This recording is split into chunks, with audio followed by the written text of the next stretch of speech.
todos. Eu quero, em primeiro lugar, agradecer a presença do engenheiro, professor Wilson Brício, que veio aqui nos atender para trazer sua experiência nesse nosso evento. Que ele está desde manhã aqui, uma pessoa com muitas atividades na empresa, e agradecemos muito o senhor estar aqui. Porque a FEI toda fica enaltecida de tê-lo aqui. Okay? Eu gostaria, antes de qualquer coisa, fazer um breve comentário. Comentário não, ler um mini currículo do professor Wilson. Dá licença, só uma coisa, eu não sou professor. Não, mas aqui nós estamos na academia. Eu não nós sou professor. Estamos na academia Eu e agora o senhor é professor. Tá bom. Wilson Brício, presidente da ZF América do Sul, é formado em Engenharia Mecânica pela Universidade de São Paulo, em São Carlos, e pós-graduado em Administração Industrial pela USP. Também participou do Programa de Desenvolvimento de Executivos do IMD, em Lausanne, na Suíça, e de programas em países como Alemanha e Estados Unidos. Possui mais de 35 anos de experiência na indústria e atua ativamente em instituições nacionais e internacionais, especialmente relacionadas à engenharia, tecnologia e inovação. Dentre elas, atualmente, é presidente da Associação de Engenheiros Brasil-Alemanha, VDI Brasil. Co-chairman do Fórum Brasil-Alemanha de Inovação. Membro do Comitê de Líderes da MEI-CNI, do Conselho de Engenharia do INSPER e do Grupo Orientador de Inovação da FEI. Em 2015, Brício foi reconhecido como o executivo do ano do setor de autopeças da Automotive Business. Então, feita a apresentação, não há nenhuma regra. Eu vou me permitir de começar com uma pergunta. Antes disso aí, eu gostaria de saber se o Brício gostaria de tecer algumas palavras. Em seguida, eu faria uma pergunta para dar uma esquentadinha, e aí a gente passa para o pessoal. Eu posso dar uma introduçãozinha um pouquinho sobre a minha pessoa, além do formal. Eu me formei engenheiro. Na realidade, eu não tinha muita certeza do que eu queria fazer. Mas eu achei que engenharia seria uma coisa bacana, eu sempre gostei muito de física, matemática, e apesar dos métodos que a gente aprendia no passado serem um pouco diferentes, mas eu, de alguma forma, me identificava com isso. E logo no começo, logo depois de formado, eu fui trabalhar numa empresa que era aqui do lado, a Sulzer, ela mudou daqui, e nós fazíamos bombas e compressores, era inclusive o nome da empresa. Eu comecei na área de desenvolvimento e foi muito engraçado porque eu fui contratado para a área de desenvolvimento e naquela época, estamos falando aí de 1982, o que a gente fazia era simplesmente vir os desenhos da Alemanha, de tudo que a gente tinha que produzir, aí a gente raspava, né, e traduzia para o português, para depois ir para fazer a engenharia industrial, para o pessoal poder fazer as peças, né. E aí, quando tinha algum problema na produção, eles chamavam alguém da engenharia para ajudar a esclarecer, que normalmente a gente tinha que mandar um telex, não é fax, não, é telex, para a Alemanha, para pedir, explicar para eles o que era, e se tinha que trocar uma documentação maior, a gente pegava, botava no correio, né, e mandava para lá até voltar. DHL, quando apareceu, foi uma coisa maravilhosa. Só que eu tinha uma ambição muito grande de inserir a empresa aqui no Brasil, o corpo de engenharia aqui no Brasil, dentro do network global, porque essa empresa já tinha áreas de desenvolvimento no mundo inteiro. E eu comecei a perceber que, além de fazer, eu fui muito especialista em cavitação, fui especialista em materiais, desenvolvimento de novos materiais, projeto de bombas, palhetas e uma série de coisas. Eu fiz os cálculos das bombas para Angra 3, né? Fiz os desenhos básicos das bombas de transposição do Rio São Francisco, para vocês terem uma ideia. Eu vou me aposentar e as coisas não entraram ainda. Mas, na época, o que eu consegui fazer foi justamente trazer um monte de desenvolvimento para o Brasil. Eu mesmo, como eu não sabia desenhar direito, eu odiava desenho, porque eu tinha problemas muito sérios. Eu não tenho coordenação motora muito boa, né? Então, quando apareceu o tal do CAD, eu achei aquela coisa maravilhosa. Eu falei, nossa, eu preciso trazer isso para cá, né? Que outros talentos, né, existam que têm a mesma deficiência que eu, mas o cara pode fazer engenharia com a ajuda do CAD, ele não vai precisar mais desenhar dessa forma. Aí eu fui fazer um projeto na Suíça, voltei, trouxe o CAD dentro da nossa engenharia, instalamos um primeiro computador, na época era um Commodore, o pessoal descia na empresa assim, passava na porta e ficava olhando lá o mini computador em cima da mesa, né? Então é dessa época que eu venho, e de um esforço muito grande em qualificar uma empresa. A empresa era suíça, mas o grupo brasileiro, para realmente poder fazer coisas de alto nível, engenharia de alto nível. Junto com o CAD, eu trouxe a parte toda de cálculo de rotodinâmica, modelação, já começamos a fazer desenhos em 3D, modelação já saindo do próprio sistema CAD. Então, elementos finitos, uma série de coisas que naquela época estavam todas florescendo.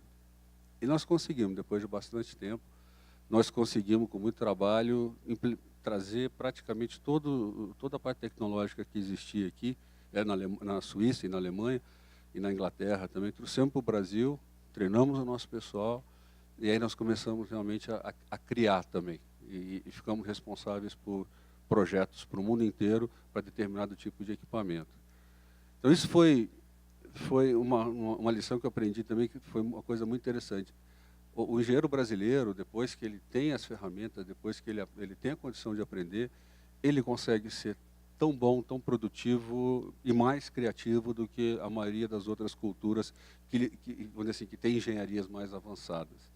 Isso foi uma coisa que me deu muita satisfação na vida. Depois disso, eu fui para a área de serviço, depois eu fui fazer a Vanzolini, para ir para a área de administração, que eu comecei a perceber que eu gostava mais de administrar tecnologia do que pesquisar, né, ou desenvolver eu mesmo. E depois disso eu fui fazendo uma série de coisas na ideia de aprender um pouco sobre mercado, sobre necessidade de cliente, entender que um engenheiro que consegue entender o mercado, a necessidade do cliente, e não faz a engenharia que ele quer, né, que a gente costuma chamar de happy engineering, eu acho que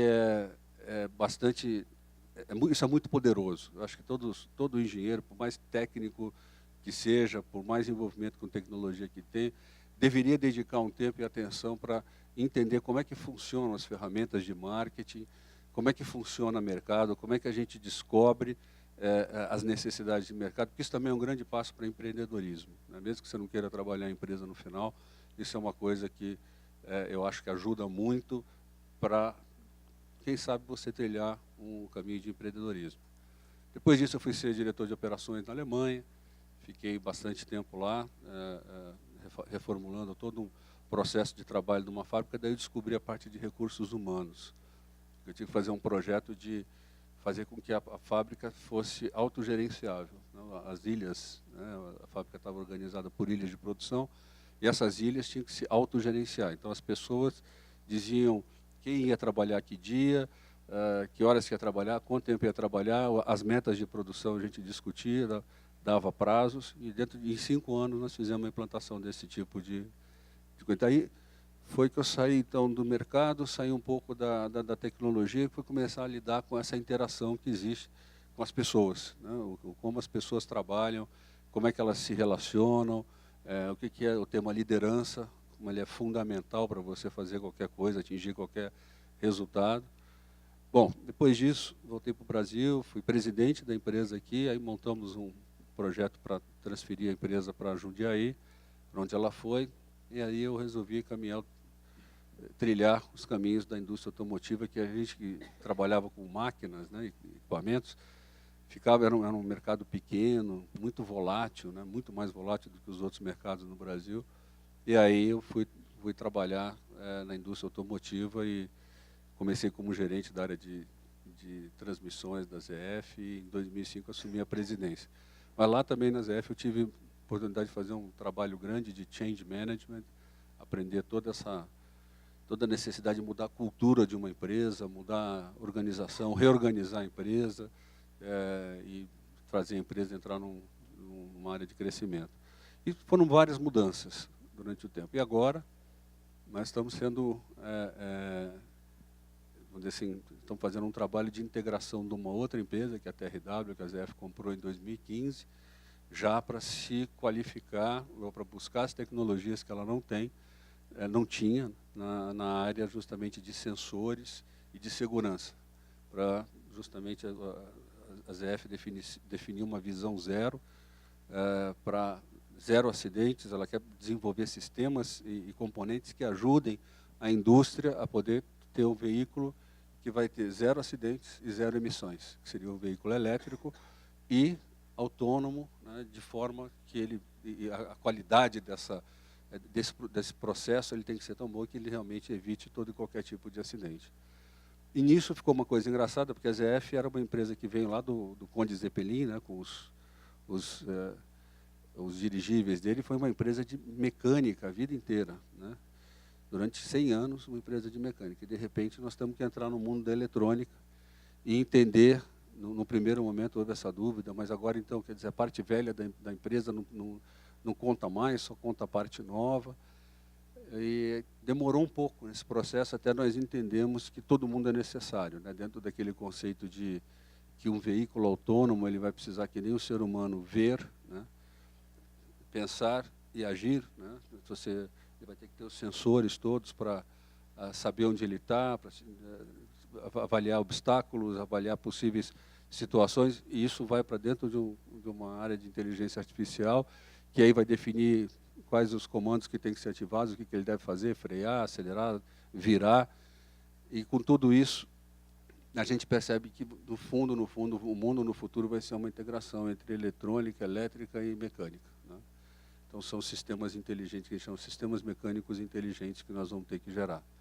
E agora estamos numa corrida muito forte. Nós não somos dos maiores nessa área, nós somos agora o quinto maior fornecedor do mundo, mas estamos fazendo investimentos muito fortes nessa área de novas tecnologias. Acabamos de abrir um centro de digitalização na Índia, onde toda essa parte de inteligência artificial, tudo isso vai ser tratado lá. Estamos aumentando a nossa presença na China, que é o grande mercado para os veículos elétricos. A China foi muito esperta. Ela, na parte de motores a combustão interna, ela falou, não adianta que eu não vou conseguir chegar no nível dos alemães ou dos americanos com relação a isso, então eles mudaram a regra do jogo. Falaram assim, agora nós queremos veículo elétrico, porque daí está todo mundo começando do zero. E a gente está agora nesse desenvolvimento, aqui no Brasil, obviamente, menos. Aqui a gente não vê um plano muito claro, né? O nosso Inovar Alto vai acabar agora em dezembro, tem que ter o Rota 2030, que a gente não sabe bem ainda como formular. Existem muitas intenções, mas nenhuma definição. Mas esse é o Brasil, né? Essa volatilidade, essa insegurança, vamos dizer assim, ela é normal e a gente tem que aprender a ter sangue frio para mexer com isso. E nesses anos todos, eu acho que eu desenvolvi essas habilidades, ou pelo menos a habilidade de dar importância muito na questão humana, questão de entender o mercado, mesmo como engenheiro, entender o mercado, entender as pessoas, para que daí você possa realmente desenvolver produtos, desenvolver serviços que tenham sucesso no mercado. E eu acho que aqui no Brasil nós vamos, no futuro, ter um crescimento muito grande na parte de serviços. Talvez a gente perca um pouco na parte de produção, porque os investimentos para os próximos veículos, para os próximos níveis tecnológicos, eles vão ser muito grandes, e com essa volatilidade nossa de mercado, talvez, e com essa necessidade que nós temos de abrir o nosso mercado para podermos nos inserir dentro dos acordos globais, como com a União Europeia, eu acho que nós vamos talvez perder um pouquinho de fabricação, né, mas provavelmente vamos ter que vamos ter muita oportunidade na área de serviço. Aí eu acho que nós podemos desenvolver aqui vários modelos de negócio novos que podem ser depois até eventualmente exportados. Bom, é basicamente isso. Mas, pelo menos acho que não sei se alguém achou algum ponto aí para poder ancorar alguma pergunta, alguma coisa. Eu começaria com uma pergunta. Então, o tema hoje era os desafios das cidades inteligentes. O desafio das cidades inteligentes é o tema, mas lógico, a indústria está dentro das cidades e eu queria pegar um pouquinho a sua experiência, né? A verticalização tecnológica é inevitável, é uma tendência e talvez uma mega tendência. Uma tendência porque ela começou com a robotização e está caminhando. E isso está demandando e vai demandar novas competências para os futuros trabalhadores. E nós somos uma escola que forma engenheiros, novos engenheiros. Ao seu ver, dentro dessa crescente toada, quais são as competências mais importantes a serem desenvolvidas pelos nossos alunos, pelos futuros engenheiros? Bom, eu ilustraria isso. Na semana passada eu estive em São Carlos, depois de 35 anos, eu fui visitar alguns laboratórios, ver entender como estava indo a parte de inovação lá. Aí, de repente, eu entro num laboratório onde eu vejo interagindo, ao mesmo tempo, engenheiros mecânicos, físicos, químicos e biólogos, né, e inclusive um médico. Todo mundo trabalhando lá na construção de moléculas, inclusive para na luta contra câncer, uma série de coisas. Quer dizer, isso dentro de uma escola de engenharia, de um instituto de física. Então, a gente percebe que, com a velocidade das coisas e com a abrangência do conhecimento que vai ser necessário no futuro, o trabalho em equipe, a capacidade de interagir com outras pessoas, com outras culturas, eu acho que isso vai ser muito, mas muito fundamental. Ninguém vai ser muito difícil trabalhar sozinho. Aquela fase eu tenho a minha área, eu decido as coisas.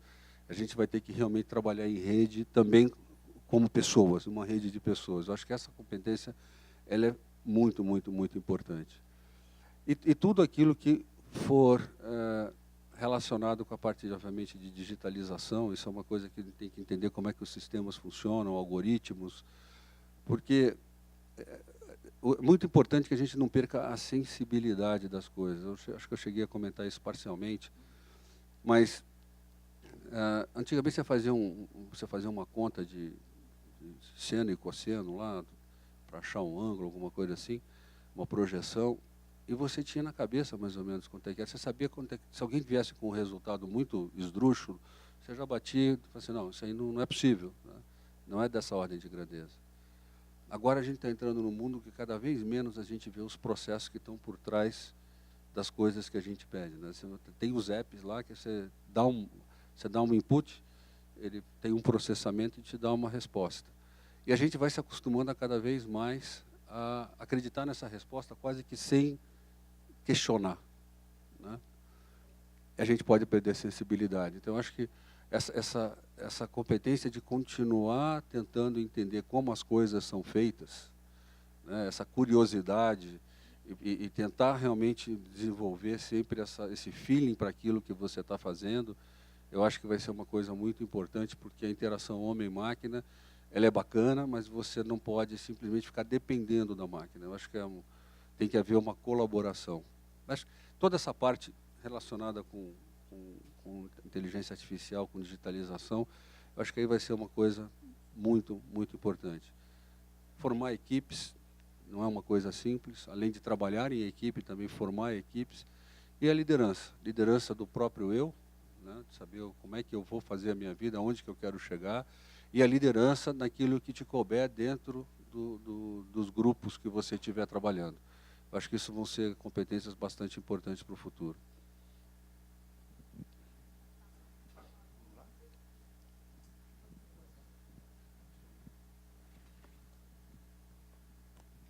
Boa tarde, meu nome é Maria Cláudia, eu sou do Departamento de Engenharia Elétrica e hoje de manhã o Eduardo Navarro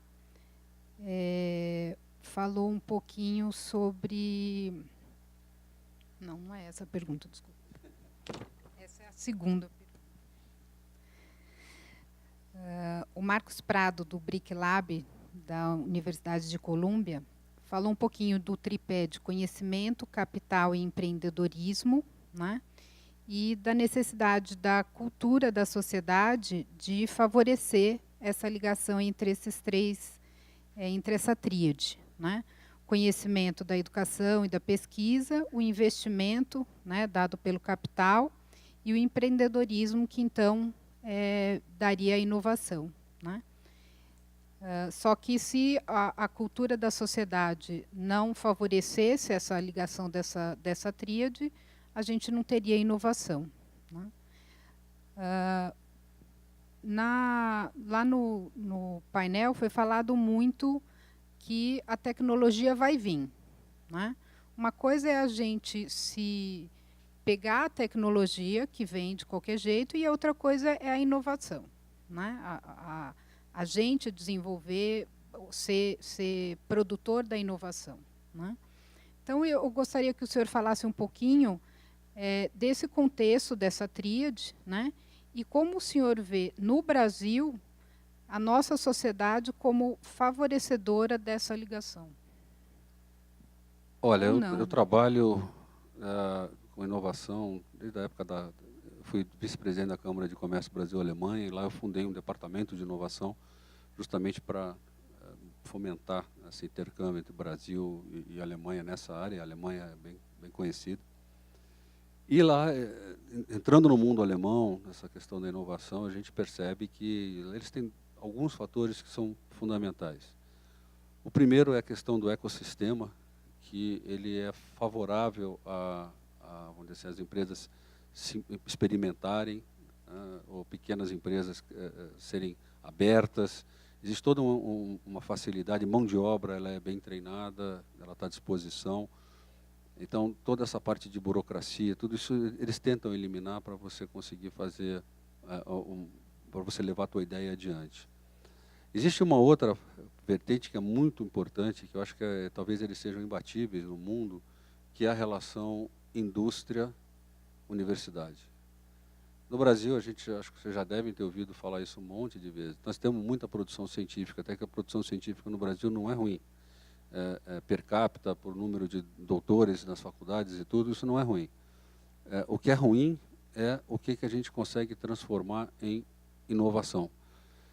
Porque muita dessa produção científica ela é feita longe da necessidade do mercado, da necessidade das empresas. Nós temos ainda um ranço que vem, isso eu ouvia sempre na faculdade quando eu estava, mas ouvi também, minha filha se formou na Unicamp em engenharia química, e ainda nos discursos, né, dos professores, né, percebe-se ainda um ranço daquele negócio de dizer assim, não, toda vez que eu estou... Quem coopera com a indústria está vendendo a universidade. Né? É como se fosse uma coisa ruim para a sociedade, como se estivesse se vendendo. E não é assim. Na realidade, os dois lados ganham, as oportunidades maravilhosas são criadas. Eu acho que a gente precisa acelerar em muitos dos trabalhos que nós fazemos também na própria MEI, eles visam criar mais área de contato entre a indústria e a universidade para que a gente possa inserir o aluno dentro dos temas de mercado e trazer para dentro da empresa também de uma forma mais rápida e também pensando fora da caixinha, né? Sistemas ou ecossistemas que possam realmente ajudar a empresa a se desenvolver mais rápido naquela área, porque muitas vezes, imagina, por exemplo, uma ZF hoje, do tamanho que ela está, são 150 mil funcionários, tradicional, uma série de coisas, querer desenvolver coisas como se desenvolve lá no Vale do Silício. Não funciona. Se você não tiver uma instituição junto para ajudar e para trazer novas ideias, você não consegue crescer rápido, né?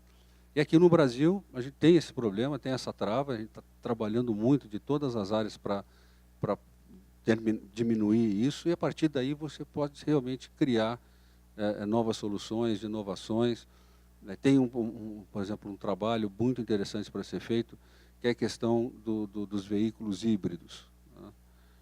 Acho que o Bezaliel colocou até esse tema um pouco na parte dele, que na Alemanha nós vamos ter, na Europa, na China, nós vamos ter o veículo puramente elétrico. Só que ele vai ser acionado por energia térmica. Né? Então, quando a gente vê o ciclo todo, esse ciclo ele ainda é mais danoso ao meio ambiente, ele gera mais carbono do que se eu plantar cana, fizer álcool e acionar um motor híbrido para poder, híbrido e elétrico, para poder ter um range maior e tudo, e ficar independente de postos, né, de coisas. Isso é uma coisa que é conhecida. Mas só que a gente tem um problema, talvez a gente não tenha escala.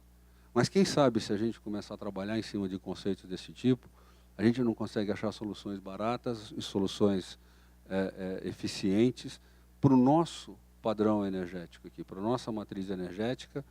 E aí, quem sabe, não conseguimos exportar isso para a América do Sul, para a América Latina, criar uma solução nacional. Os veículos elétricos vêm, estarão à disposição, poderão ser importados, inclusive. O problema vai ser montar essa infraestrutura para poder carregar as baterias num país que tem tantas outras prioridades de infraestrutura. Quando a gente pensa em necessidade de infraestrutura, nós temos muitas outras.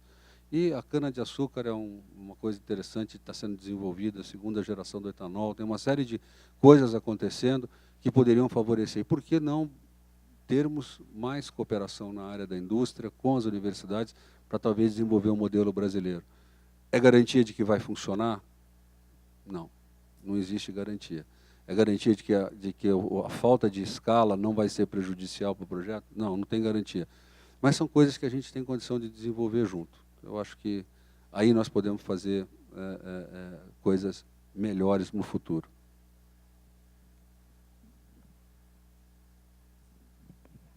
Então, eu vou... Alô? Oi? Vou piramidar um pouquinho, né, sobre esse assunto. O senhor mesmo aqui afirmou que acredita que, pelo menos num futuro recente, para o Brasil, tenha mais espaço para serviços e menos para desenvolvimento. Talvez, é claro, o resultado da crise atual que nós passamos. Com isso, eu acredito que a parte de pesquisa e desenvolvimento fica também comprometida e, portanto, parte de uma inovação nacional.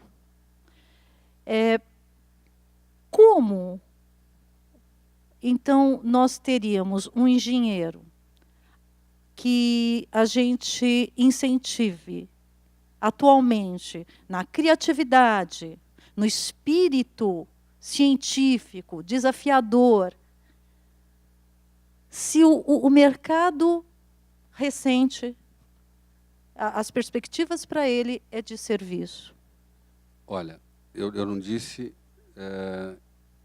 que o desenvolvimento vai cair no Brasil. O que eu disse é que a produção, né, tudo aquilo que exigir grandes investimentos em ativos fixos, principalmente, vai sofrer.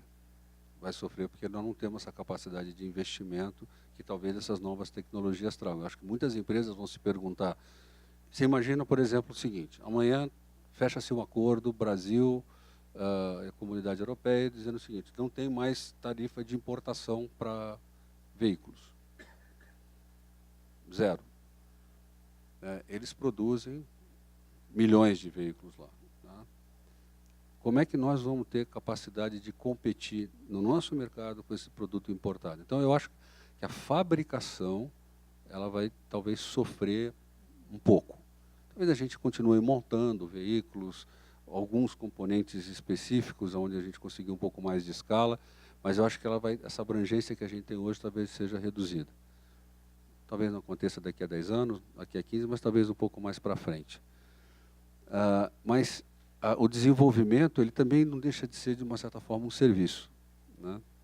Eu vi, semana passada também, um exemplo fantástico.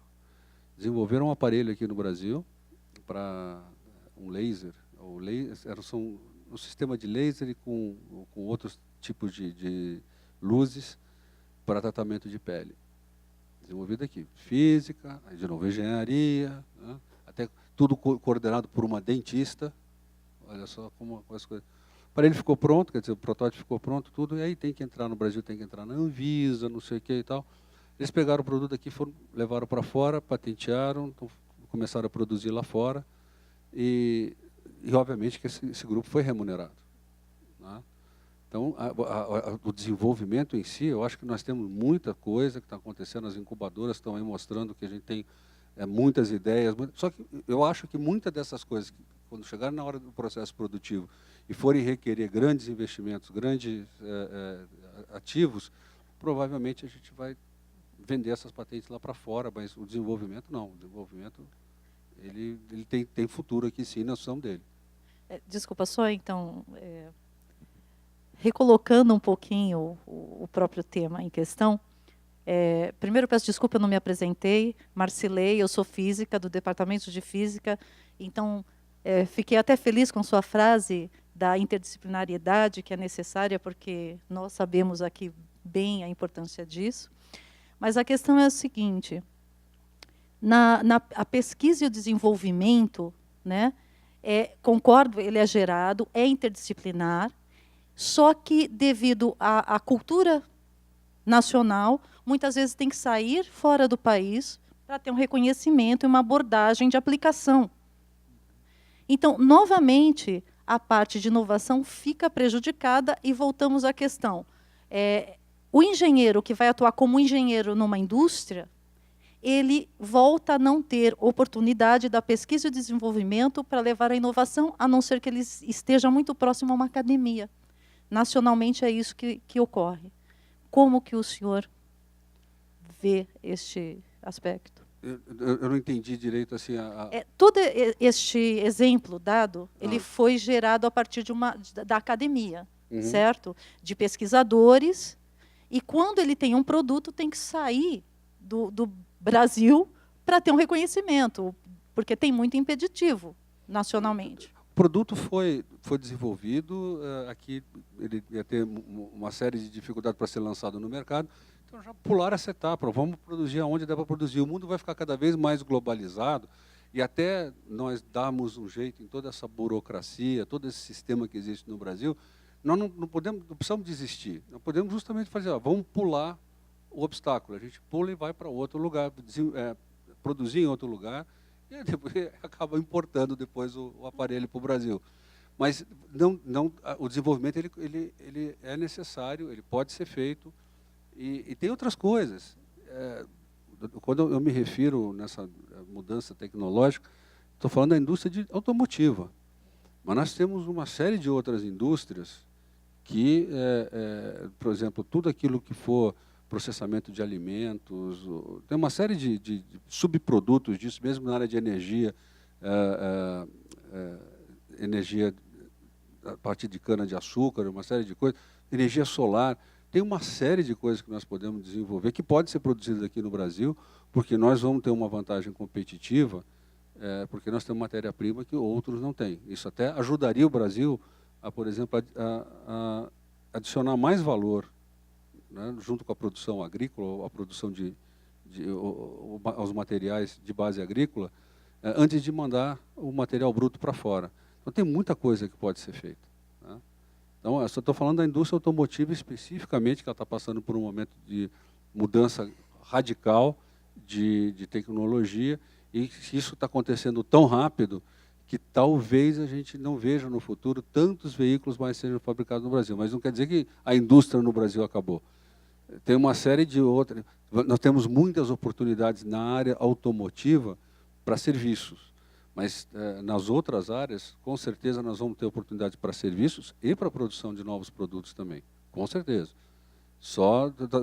Desculpa que eu talvez não tenha feito essa especificação de, olha, estou falando de indústria automotiva aqui no que diz respeito a futuro e a redução de produção.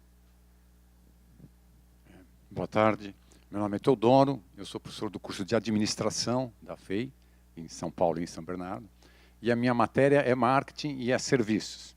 Então, quando o senhor mencionou serviços, eu achei muito interessante, e a gente vem ouvindo falar muito nisso, né? Que mais do que a tecnologia, o que interessa para o consumidor, para o mercado, é o serviço que é prestado, é o benefício, né?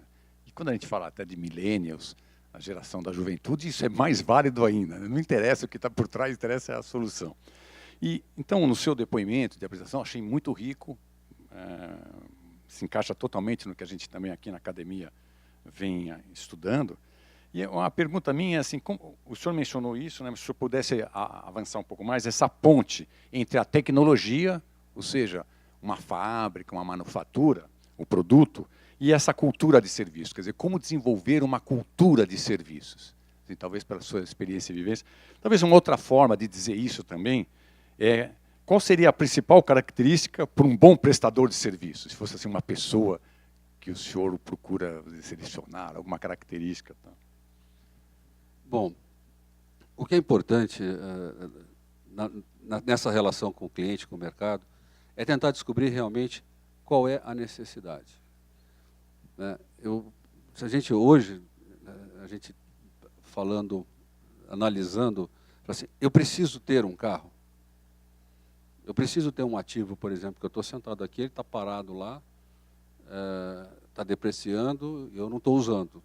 Quantas horas eu uso por dia o carro? Então, o que eu quero é o benefício do transporte, por exemplo.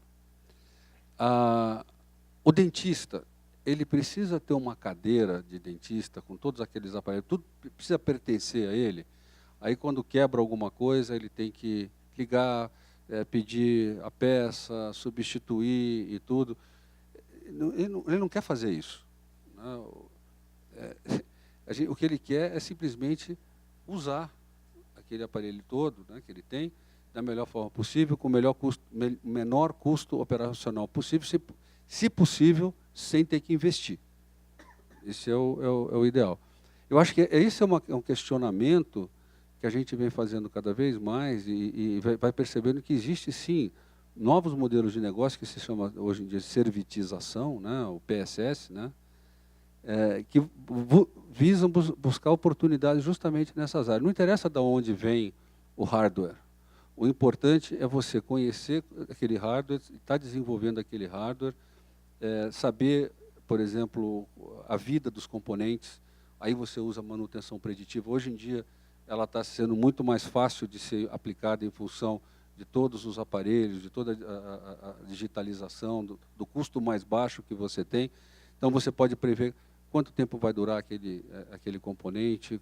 Só que o dentista, ele não quer fazer isso. Quem fez a máquina, quem fez a cadeira, quem fez lá o motorzinho, esse sim tem condições de prever tudo isso e dar uma solução competitiva em termos de custo para ele.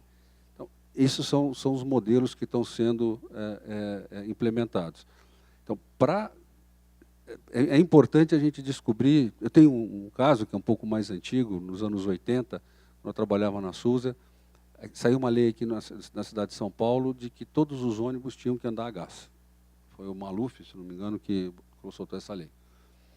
Aí a Shell, na época, falou, eu não quero ter compressor. Eu não entendo de compressor, meu negócio não é mexer com compressor.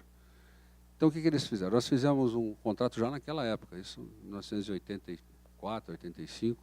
Nós fizemos um contrato que nós instalaríamos todos os sistemas de compressão nas garagens para fazer o enchimento do tanque dos ônibus e a Shell nos pagaria por metro cúbico no tanque. Para ela não interessava como metro cúbico ia chegar dentro do tanque, mas cada metro cúbico que a gente colocasse dentro daquele tanque, eu receberia tanto. Todo o processo para trás é responsabilidade do fabricante. Então, o que acontecia? A partir desse momento, eu passei a ser responsável pela especificação, para entender como é que o cliente funcionava com aquilo. Porque antes, Ele mandava um datasheet, especificava, fabricava, embalava e mandava. Garantia aquele negócio todo e tal. A partir desse momento eu pensei, não, agora eu tenho minha preocupação de saber como ele opera, quais são as características, se ele opera intermitente, quais os ciclos de operação e tudo, para eu poder... E aí você começa a fazer monitoramento das manutenções, olhar as peças, se desgastaram ou não, usa determinado tipo de por exemplo, ruído transmitido pela estrutura, para poder avaliar as falhas. Então, com isso, você entra realmente no negócio do teu cliente. Você acaba tendo que entender o que ele precisa para entregar para ele exatamente aquilo que ele precisa. Quando você especifica, por exemplo, bombas para uma refinaria, é a coisa mais engraçada do mundo. Você tem, os datasheets vêm das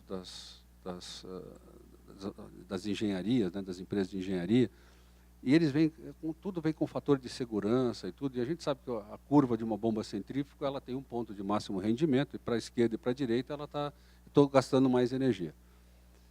Só que eles colocam tantas assumptions dentro do negócio, quando você vai lá funcionar a máquina, você vai ver que todas as máquinas estão trabalhando fora do ponto ideal.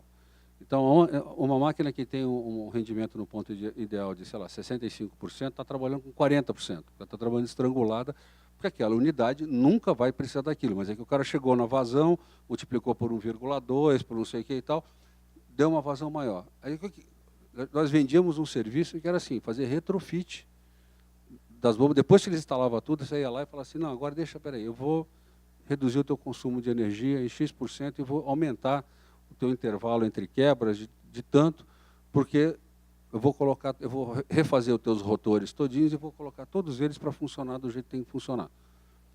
Fantástico. Então, para você, a competência necessária aqui é você justamente buscar perceber aonde você consegue adicionar valor, aonde está o valor no processo e aonde que você consegue adicionar valor para o teu cliente. Então, existe uma série de oportunidades e agora, está tudo relacionado com o mercado e entender o mercado e entender o cliente.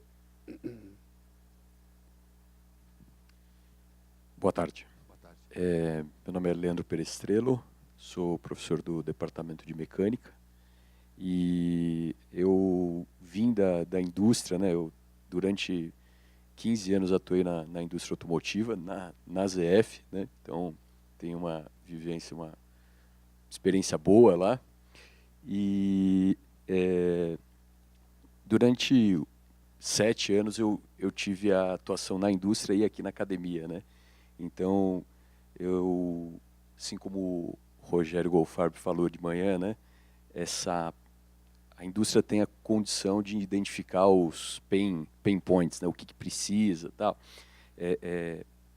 Você começou aqui falando dessa necessidade do engenheiro enxergar o mercado, ver as oportunidades, e acho que até o professor João comentou que a academia não consegue fazer isso, né? A academia não tem essa capacidade de enxergar o mercado, as oportunidades de negócio. As empresas são habilidosas nisso. Então, a minha pergunta é como que a gente pode fortalecer essa troca, essa parceria entre indústria e universidade, academia, para realmente que esse negócio aconteça, porque operacionalizar, pensando na realidade do Brasil, o que a gente efetivamente, qual que seria o próximo passo, qual que seria os passos a se seguirem para que isso possa realmente acontecer, que a indústria e a academia possam trabalhar de forma coesa. Eu acho que a gente tem muitas oportunidades, né, e falta talvez conseguir implementar, né? A Alemanha, como você mencionou, é muito forte nisso, né? A pergunta é, será que alguma coisa do modelo alemão, né, poderia ser tentado aqui para a gente conseguir fazer aumentar essa interação? Bom, o que o João falou hoje é que existe realmente uma parte da academia, que foi aquela parte que eu falei da produção científica, estão buscando os limites do conhecimento, para transpassar esses limites, Essa parte da academia não está interessada realmente em interagir com a indústria. E aí, a indústria não pode fazer muita coisa. Mas existe uma outra parte da academia, eu acho que o próprio João, não sei se você conhece o trabalho dele lá no NUMA, junto com o Henrique Rosenfeld, eles montaram um laboratório basicamente como fruto de interação com a indústria, para trabalhar para a indústria. E aquilo é um legado que está lá, dessa interação, que ajuda aos estudantes a formar novos estudantes, mais conhecimento, uma série de coisas, com qualidade melhor de ensino. Eu acho que o importante é a academia começar também a se organizar e dizer o seguinte: o que eu tenho para oferecer? Isso eu acho que é importante, né? O que o mercado precisa? E aí, eu acho que se você bater qualquer indústria, em várias associações, e for buscar esse diálogo, saber assim, o que vocês precisam, quais são os problemas de vocês, aí você diz assim, não, então eu posso oferecer isso. Eu acho que começa a haver uma interação maior. Na indústria, no negócio, a coisa é muito objetiva, né?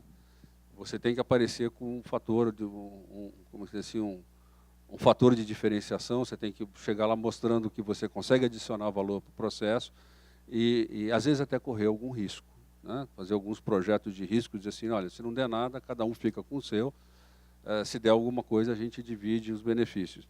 No Brasil tem uma série de problemas com INPI, se você desenvolve alguma coisa, a indústria e a academia, com quem ficam os direitos e tal. O Pimentel do INPI está trabalhando muito nisso para tentar achar uma forma de simplificar isso. Mas eu acho que está na hora da gente começar a esquecer essas dificuldades que existem e trabalhar junto e achar a solução. Depois que você está com a solução na mão, aí você vai atrás da burocracia para ver como é que resolve. Mas é fundamental você buscar o teu cliente, definir teus clientes, assim, olha, o que vocês precisam? Qual é a tua área de conhecimento? E, olha, eu posso adicionar isso. E aí começar a ter interações maiores e criar projetos, criar oportunidades e correndo, às vezes, até algum risco. Assim, olha, vamos fazer na base do como é que é? Hã? Não é fundo perdido. Esse é o copo meio vazio, mas o copo meio cheio que você pode dizer assim, vamos dividir, né, os resultados positivos que nós vamos ter no futuro, né? O risk sharing, né? Bom, boa tarde. Meu nome é Adriana, eu sou da área da engenharia de materiais, né? Então vou fazer uma pergunta um pouco mais técnica, assim, de curiosidade relacionada à ZF, né? Em que áreas que existe demanda, né, de novos materiais, novos desenvolvimentos na área de vocês, assim, principalmente para, na verdade, alavancar essa questão de cidades e campos inteligentes, onde a ZF poderia atuar ajudando nesse desenvolvimento? Olha, uma das coisas que nós vemos como um futuro são alguns desenvolvimentos que foram feitos na Alemanha, mas com fibras naturais para fazer elementos de chassi de alta resistência. Não mais carbono, fibras naturais. Que tipo de fibras? Eu vi as peças, me falaram isso, não sei. Mas existe no nosso sistema biológico, aí nós temos uma série de fibras que aparentemente, se orientadas da forma certa e coladas da forma certa, elas apresentam resistências quase igual ao do alumínio, por exemplo. Eu vi peças feitas assim, realmente. Fibra natural, então. Fibra natural. Isso por exemplo, isso é uma coisa que o Brasil teria uma vantagem competitiva muito grande, porque nós temos como produzir essas fibras aqui, né, e aí, sim, montar uma fábrica aqui para produzir esse tipo de componente e exportar e tudo. Quem que vai ter condição na Europa com o tipo de clima que eles têm? Com certeza eles não teriam condição de ter esse tipo de material bruto. O que a gente não pode fazer é depois ter o material bruto aqui e exportar para lá para eles fazerem o processo. A gente tem que dar um jeito de desenvolver o processo aqui. Novas áreas. Obrigada. Já se tentou fazer, já se fala também fazer engrenagem com... Se bem que engrenagem está com seus dias contados, né? Isso é uma das coisas que a gente tem que ver também, que com motor elétrico, com acionamentos elétricos, a gente vai começar a precisar de menos transmissão, mas de material sinterizado, tem algumas pesquisas nessa área. Só que as pesquisas, para falar honestamente, na ZF, nós somos aqui no Brasil uma empresa muito mecânica. Então, nós fizemos pesquisas, o desenvolvimento, por exemplo, muito na área digital de programas para nossas transmissões automatizadas. Nós fizemos programações aqui no Brasil diferentes, com outros tipos de critério, e depois foram exportados para a Alemanha, mas isso é software. Na parte de hardware, a gente tem muito pouco desenvolvimento aqui, nós temos muito desenvolvimento de aplicação, mas de pesquisa básica aqui nós fazemos muito pouco. Nós temos isso tudo concentrado na Alemanha, num centro gigante, onde é feito tudo isso. Aí, isso sai, vão para as divisões de produto, que pegam os resultados de pesquisa básica, vão para a pesquisa de produto, de lá fazem o conceito do produto e aí começa-se a pesquisa de aplicação. Nós temos desenvolvimento regional, por exemplo, para regional. Não, nem regional, é global. Aqui nós fazemos duas coisas. Facings para embreagens, que nós aqui no Brasil somos o centro mundial de desenvolvimento disso, pro mundo, e aí exportamos para o mundo inteiro. E éramos até agora, até pouco tempo atrás, os únicos a desenvolver eixos tracionados para tratores agrícolas. E nós desenvolvemos, agora está indo para a China, inclusive tem um engenheiro brasileiro agora na China ensinando os chineses a fazer isso, montando um departamento de desenvolvimento lá, porque nós queremos atacar o mercado lá na China e aí nós temos que atender às necessidades do mercado chinês. Aqui no Brasil, nós temos alguma coisa específica, como, por exemplo, plantio de cana, né? Só com a mudança da distância entre as rodas nos eixos, nós conseguimos aumentar em 10% a produtividade, porque com o tamanho padrão de eixo que era feito para os tratores, que não era, ninguém nunca pensou na cultura de cana, né? Era, sei lá, para cultura de batata e de outras coisas. Então, quando se colocou o eixo, ele deixou de passar em cima na hora que ele passava para fazer a colheita, o plantio, ele deixava de esmagar as plantas que já tinham sido colhidas. Então, você perdia muito material com isso, muita muda com isso. Agora, com o eixo de 3 metros, ele fica certinho dentro das canaletas e ele não provoca perda nenhuma. Então, são pequenos detalhes, mas que tem que ter todo um desenvolvimento. Tem que entender a necessidade. Quem nunca foi lá ver como é que o cara colhe, não sabe como tem que ser o eixo. Você não pode projetar um eixo, um trator, de dentro do coisa. Você tem que ir lá entender como é que ele é usado, quais são as necessidades para poder... Boa tarde, eu sou o Renan, o último ano de Engenharia Elétrica. A minha questão é a seguinte, em relação aos veículos elétricos, que você falou mais cedo, e sobre a questão da China, está começando também nessa área, né? A minha questão, pelos próximos anos, você acredita que o veículo elétrico, ele de fato vai substituir o motor a combustão? Por conta da questão assim, das baterias, que hoje a gente tem uma limitação, e o problema também do descarte dessas baterias depois de 10 anos, né? Qual a sua visão sobre esse assunto? O elétrico vem. Ele vai substituir o motor a combustão interna. Se em alguns mercados, em algumas áreas, nós vamos ter soluções híbridas, depende, pode acontecer. Uma das preocupações é, obviamente, se desenvolver a tecnologia para o descarte. A questão da carga, não sei se você viu o professor Fernando falando, o João Fernando, que já estão desenvolvendo um negócio que você carrega uma bateria em 6 minutos, né? 80% da carga para 300 milhas, né? 200 milhas, 320 quilômetros, uma coisa assim. Então, isso tudo já está acontecendo, e está acontecendo de uma forma muito rápida. Está indo muito rápido, e eu tenho certeza que a nossa expectativa era por volta de 2025, começar a ver as primeiras unidades nas ruas e tudo, mas hoje em dia, acabei de vir da feira lá do IAA, todo mundo já fala em que 2021, 2022 a gente já vai começar a ver volumes expressivos de veículos na rua, sendo que já tem fabricantes que falam que a partir de 2019 eles não vão mais, só vão produzir novos modelos com acionamento elétrico. A própria Volkswagen já soltou toda uma linha de veículos elétricos, de projetos para veículos elétricos a partir de 2020. Então, a coisa pegou momentum, pegou embalo, e vai ser muito difícil a gente sair dessa linha. Não se encontrou nenhum tipo de obstáculo até agora. Realmente, o descarte das baterias foi até uma coisa que foi sendo discutida, mas já tem uma série de projetos visando encontrar alternativas para isso. Aí é engraçado, tem uma outra coisa que o Brasil tem bastante nióbio, né? E os chineses, os japoneses estavam interessados no nióbio brasileiro, porque você também consegue fazer baterias com carga mais rápida, assume carga mais rápida, vida mais longa. Por que a gente não abre aqui não começa a desenvolver produção de bateria, né, de nióbio aqui no Brasil, e produzir uma fábrica com tecnologia brasileira para produzir essas baterias, e inclusive o descarte, né?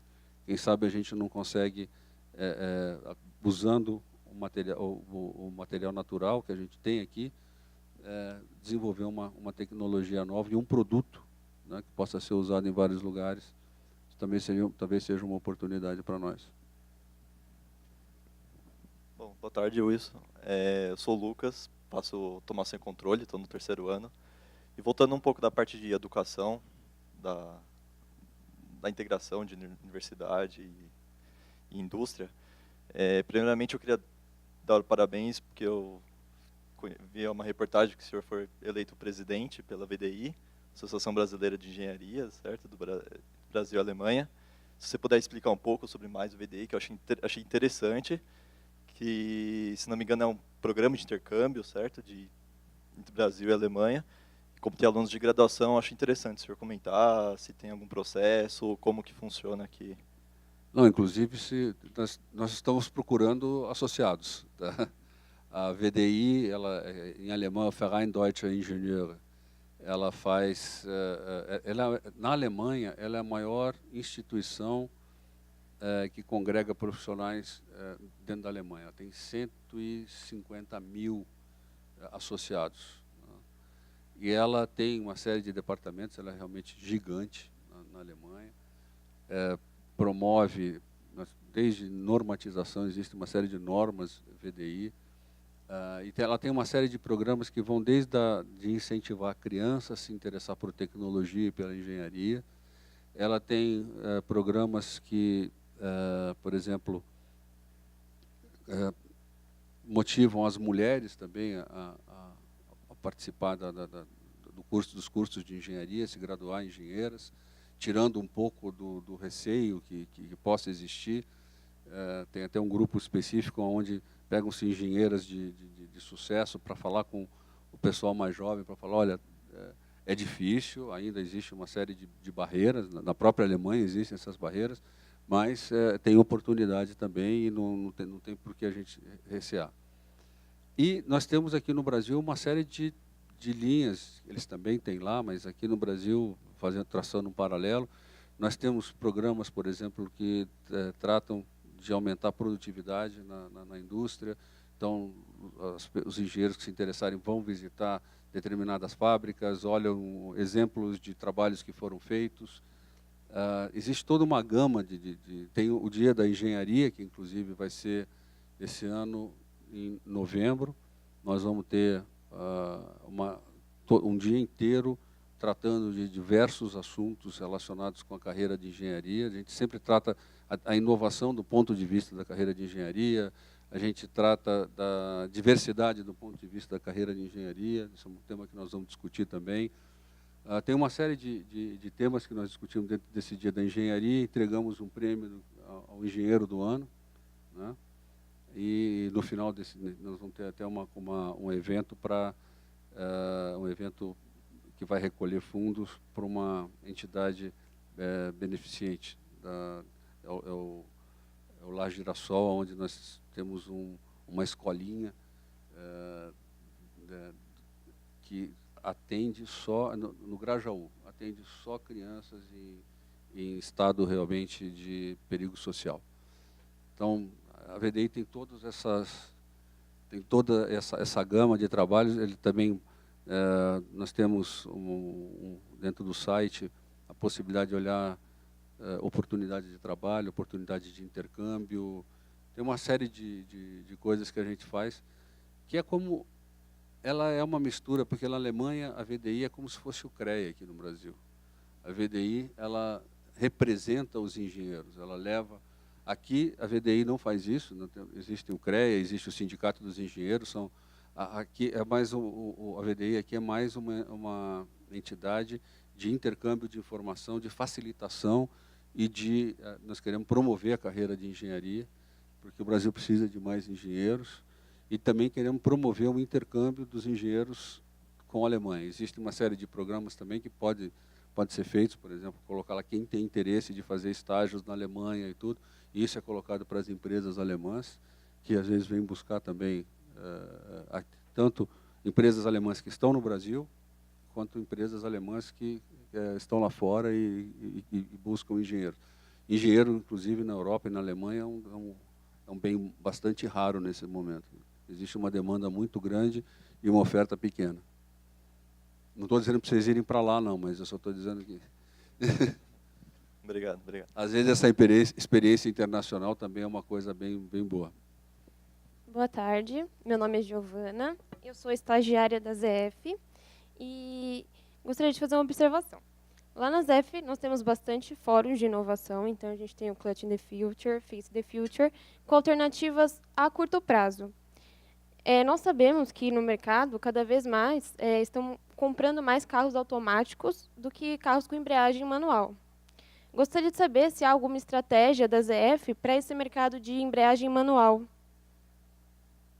Olha, o tipo de veículo brasileiro, no Brasil, que vai ter assim, volume, né, ele ainda vai ser, durante bastante tempo, manual, por uma questão de preço. O nosso mercado ele não consegue ainda absorver o custo, né, apesar de ter vários benefícios, mas o custo de uma transmissão automática.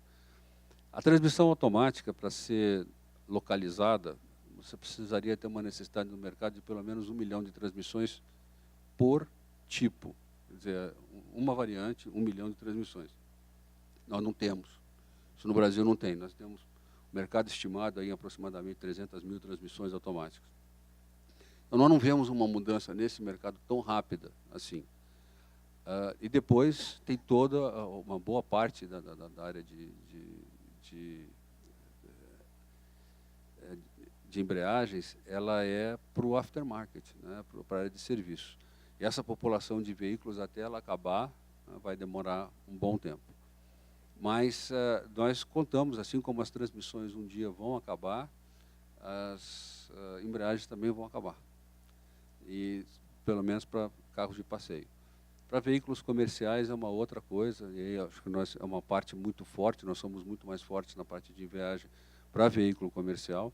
Uma das coisas que nós sabemos é que com as transmissões automatizadas, a vida da embreagem aumenta muito mais, então o volume de aftermarket vai cair, mas nós temos que adaptar a empresa para esse novo mercado. Com certeza, nós temos outros produtos que vão começar a substituir essas tecnologias, que vão precisar também, que vão criar uma oportunidade também de produção local, né, como conversores de torque para as transmissões automáticas dos veículos comerciais e coisas do tipo. Tá? Aliás, São Bernardo do Campo é uma das áreas que a gente tem muita cooperação com a universidade, inclusive com universidades americanas, né, na área de desenvolvimento de facings. Existe várias empresas, no Brasil existe uma cultura, pelo menos que muitos professores me falam. Rapidão. Meu nome é Gabriel, faço automação. Tem muitos professores meus que falam que tem muitas indústrias que elas têm meio um bloqueio com o investimento em automação e em várias tecnologias modernas. Se vê isso mesmo no mercado ou isso é só uma ilusão? Não, na indústria normal, vamos dizer assim, né, ninguém tem bloqueio com relação a nada, desde que sejam soluções rentáveis, né? Que você gere algum resultado positivo com aquilo. O que acontecia é que, no passado, a relação entre o custo da mão de obra e o custo do investimento para a automação, a mão de obra ainda era mais barata. Hoje em dia, com o aumento que nós tivemos do custo da mão de obra nesses últimos 12 anos, um aumento assim, 50% acima da inflação, quer dizer, nós perdemos muita competitividade com isso, e com a queda dos preços da automação em geral, né, hoje em dia já tem muitos projetos que são viáveis, e você pode ter certeza que nós vamos ver isso aumentando na indústria. Na hora que ela voltar a funcionar, provavelmente ela deve voltar já com muitos projetos de automação, porque ela não vai querer recontratar funcionários que ela demitiu agora. Ela vai querer trabalhar com uma produtividade maior através da automação. Então não existe esse bloqueio. O que existe é falta de retorno financeiro, que eu acho que daqui para frente não vai ter mais. Vai ter menos, vamos dizer assim, você vai ter menos problema para implementar a automação. Boa tarde, eu sou a Maria Carolina, estou no último ano de Engenharia Mecânica. Voltando um pouco ao assunto dos motores elétricos, dos carros elétricos, eu gostaria de saber, do ponto de vista social, como que a sociedade brasileira, em relação a esse mercado extremamente volátil e em relação à uma crise que estamos vivendo, como que eles aceitariam esses veículos?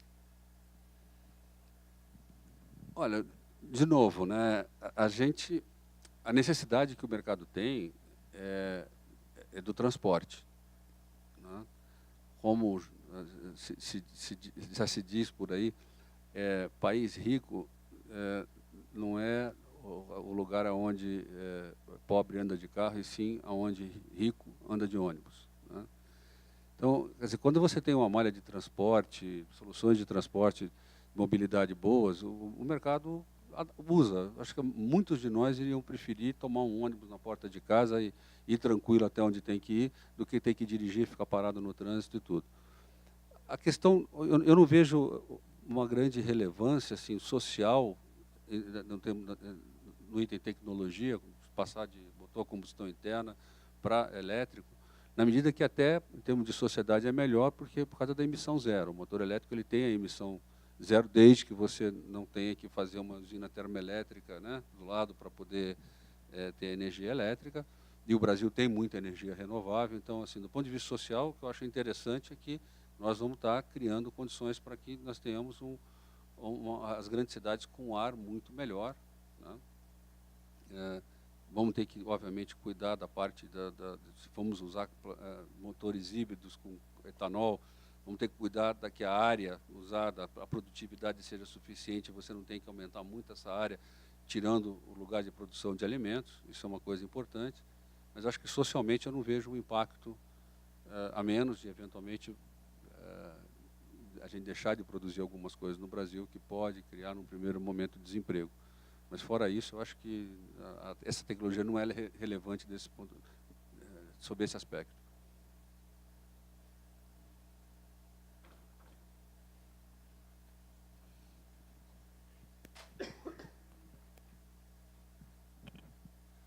Boa tarde, meu nome é Gustavo.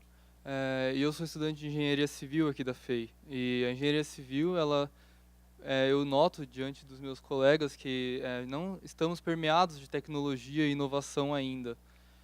Eu queria saber o que você recomenda para um aluno que está para se formar e que ele vai ingressar no mercado de trabalho que não está fácil de encontrar vagas, mas que ele tem uma vontade de empreender, principalmente na área de tecnologia, que é uma área que a gente não está tão comumente associados na engenharia civil, né, aqui no nosso processo acadêmico. Para um aluno que quer empreender, o que você recomendaria?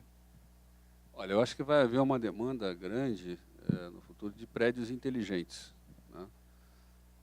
Que aí talvez você tenha que expandir um pouquinho a tua área de atuação, e além da civil você vai ter que fazer talvez uma especialização, alguma coisa sobre como se transforma toda a parte eletrônica, digital que é necessário para você transformar os prédios em prédios inteligentes, que consomem menos energia, né? Tem toda uma série de serviços e de sistemas que garantem um menor impacto ao meio ambiente, uma série de coisas. Acho que aí você pode buscar conhecimento nessa área, se diferenciar, Eu acredito que isso é uma tendência de mercado muito séria, a sociedade vai exigir isso. E empreender, eu acho que aí você deveria começar a procurar. Existe uma série de instituições, desde o Sebrae, o pessoal às vezes pensa, mas é muito interessante, eles têm vários cursos, tem o Sebrae, tem o Senai, tem uma série de coisas interessantes também sobre empreendimento. Hoje em dia, empreendedorismo tá em alta. O próprio João estão fazendo lá em São Carlos todo um trabalho para implementar o empreendedorismo junto com a inovação, porque a ideia é que todo mundo fique um pouco mais atiçado para a inovação na medida em que você tiver a perspectiva de criar o seu próprio negócio. Mas existe uma série de cursos de entidades com que você poderia se relacionar ou interagir e buscar saber o mapeamento de oportunidades, de formas de chegar lá, porque precisa de uma certa orientação. E, obviamente, precisa ter uma ideia. Né? Precisa ter uma ideia para poder tornar realidade, tornar produto, tornar em serviço. Né? E conhecer tecnologia, o fato de você ser engenheiro civil não é problema. Com certeza existem cursos, por exemplo, de automação residencial, de automação de prédios. Normalmente o título é Prédios Inteligentes. Brício, como fazer um planejamento dentro de uma empresa num ecossistema volátil como o do Brasil? Só focando no mercado internacional?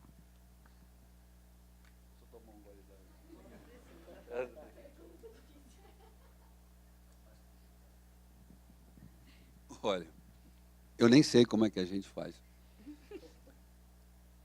Todo mundo gostaria de ter uma parcela de exportação. Acho que isso é a grande tábua de salvação de todo mundo. Né? Existem várias empresas que têm isso.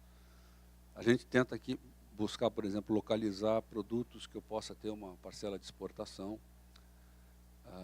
Mas normalmente as nossas exportações são intergrupo, porque para eu exportar para um cliente final é um negócio muito complicado.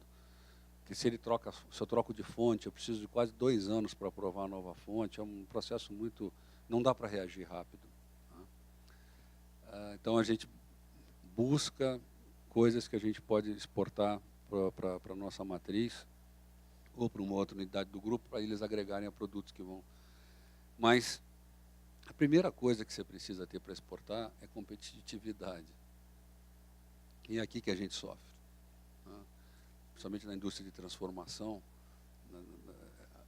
Todos se você usar aço, a mão de obra nossa que tem uma produtividade muito baixa em relação ao que ela custa. Se você usar material importado, se você precisar agregar qualquer tipo de coisa importada, e o nosso custo de investimento, porque a taxa de juros é bastante alta no Brasil, isso tira muito da nossa competitividade e isso se agravou muito nos últimos anos. Nos últimos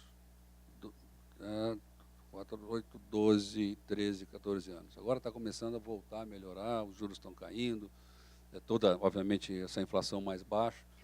Toda essa situação também criou uma oportunidade de a gente ter negociações salariais mais razoáveis. Mas é muito difícil você encontrar um produto aqui que você consiga exportar de forma competitiva. Nós chegamos, antes do primeiro governo Lula, nós estávamos caminhando para 19%, 20% de exportação. Nós conseguimos exportar para a China.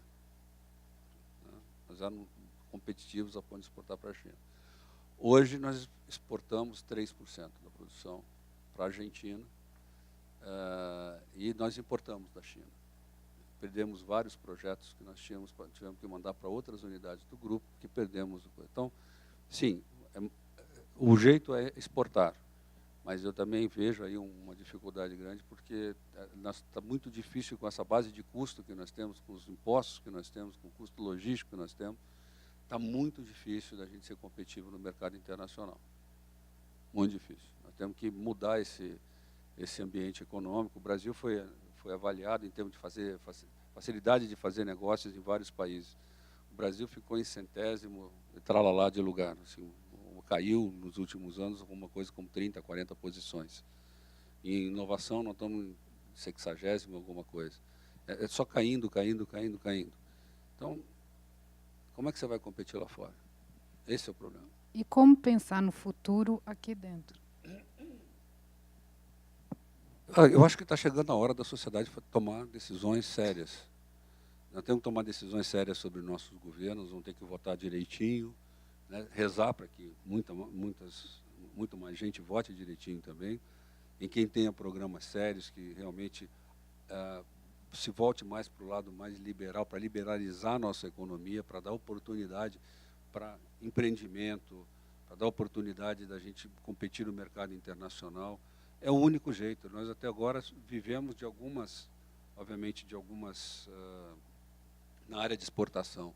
Nós vivemos de algumas oportunidades, alguns nichos, onde a gente consegue, por algum motivo, ser competitivo. Vivemos de commodity, mandamos soja, mandamos café para fora, depois compramos o Nespresso, né?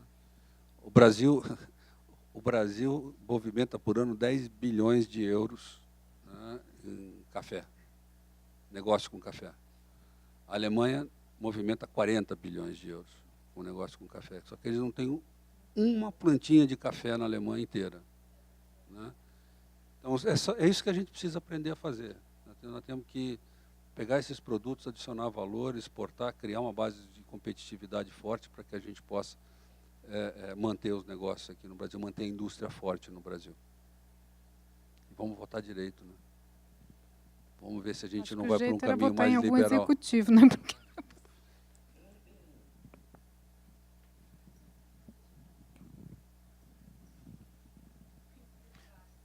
Brício, está quase em cima da hora. Brício, deixa eu perguntar, uma pergunta mais didática. O que você entende por inovação e o que a ZF faz aqui no Brasil em termos de inovação? A inovação, ela tem normalmente duas linhas, né, dois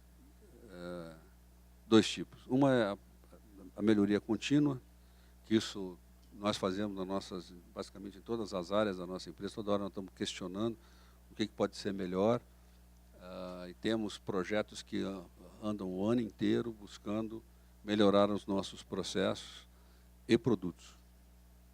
E tem a mais, assim, a disruptiva, né, que é o lançamento de um novo produto ou de um novo processo. Nós tivemos muito sucesso até agora aqui no Brasil com a melhoria contínua. A nossa é muito forte. Nós melhoramos e modificamos muitos processos que a gente recebe de fora. Em termos de mudança, nós tivemos, por exemplo, a aplicação de uma transmissão, mas isso é alguém na engenharia que tem uma ideia lá, junto com o cara de vendas, tomando um café. Mas por que a gente não usa uma transmissão automatizada no lugar de uma transmissão automática aqui no Brasil? Porque a diferença entre uma transmissão automática e uma transmissão automatizada é que a automatizada, quando você troca a marcha, ela dá uma pequena descontinuidade do torque, né? Só que você fala assim, lá na Alemanha o pessoal sente isso porque eles andam em tapete, né? Numa rua daqui, que você está no ônibus, o ônibus está... Qual que é a diferença que vai fazer? Para que você vai pagar mais caro por um negócio que você não usa? Aí fizemos isso, pela primeira vez no mundo, nós instalamos aqui, produzimos, localizamos o produto e para ônibus urbano, transmissão automatizada. Isso depois foi para a China, foi para outro lugar. O produto em si não era novo. A aplicação dele que foi totalmente nova, né? E demorou até para a gente acertar, aprendemos um monte. E basicamente acho que inovação é isso, a hora que você consegue transformar uma ideia em resultado, né? Uma ideia em resultado passando por o ideal é passar por uma patente, né? Essa eu acho que é a definição clássica, mas e tem que ser aceita no mercado, tem que gerar lucro, né, para ser uma inovação. A gente tenta dar liberdade para o nosso pessoal para melhorar as coisas, trazer novas ideias, tem uma série de programas de coletar ideias, mas a gente sabe que nós não trabalhamos com pesquisa aqui básica, né, com desenvolvimento básico de produto, então é muito difícil disso acontecer. Mas de vez em quando acontecem umas coisas bem interessantes e nós fazemos. Agora, o importante é você criar a cultura da inovação dentro da empresa, você deixar as pessoas experimentarem, criar alguns grupos em que as pessoas possam trazer suas ideias e tudo, formalizar alguma coisa, e aí arriscar, saber que talvez muitas daquelas não vão dar certo, aí você pelo menos tenta aprender com o que não deu certo, e a partir daí criar uma cultura, um ambiente que possa... Você não consegue dizer assim, inovem, né? Você tem que criar a condição, criar um sistema dentro da empresa para que isso possa acontecer. Eu acho que isso a gente tenta fazer, dando liberdade para as pessoas também, tentando não arriscar demais, né?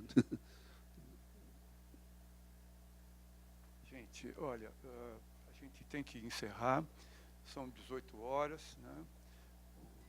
O engenheiro Brício está aqui desde cedo, não é? E a gente tem que agradecer muito, né, a presença de todos, a presença do Dr. Brício. Foi muito bom tê-lo aqui.